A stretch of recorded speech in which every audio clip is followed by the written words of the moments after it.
عزتمنو که د دنیا عزت غواړئ د دنیا برکت غواړئ په رزق کې خیر غواړئ په خپل هم د قرآن سره محبت وکړئ په دې بچیو مو میندې خویندو هم درخواست دی یو حدیث نصیب بیانوم یو ځل چې کله حضرت عثمان بن عفان رضی الله خلیفہ وقت شو نو عالمان د خپل مقتدا تپوس کې چې کله مازه تر نه شي عثمان بن عفان سو کاته نو عبد الله مسعود سے جماعت کې نشته تپوس کوي یاره عبد الله سم نشته و یاره بیمار دی و زه تپوس الله متعال خپل پیغمبر طریقې او اخلاق پیدا کړي نبی سم فرمایي کوم مسلمان د بل مسلمان بیمار پرسې لستار ورغه گاونډي دی رو دی عزیز دی مامار ترو دی چې بیمار تپوس کوم د ما خاب او یا ضرب یا الله دا سره وبخا څومره پرشتي او یا ضرب یا الله دا سره وبخا چې دې د گاونډیو د مسلمان تپوس ورغه او چې ما خاب ورغه د الله حبيب فرمایي صار پر او یا الله دا سره معاف کا دا سره وبخا سوچ کې مسلمان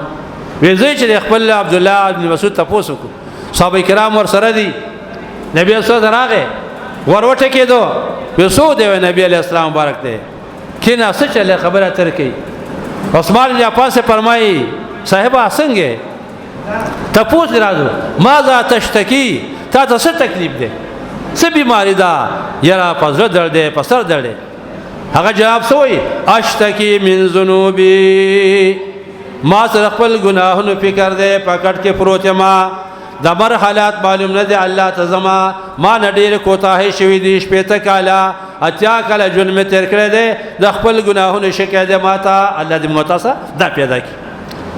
بیا ورته ماذا تشتهي طبيعت دې سغواړي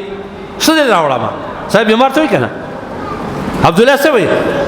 اشتهي عفو ربي زما د خپل رب معافي ماته زغواړي چې زما رب رضا شي الله متاسا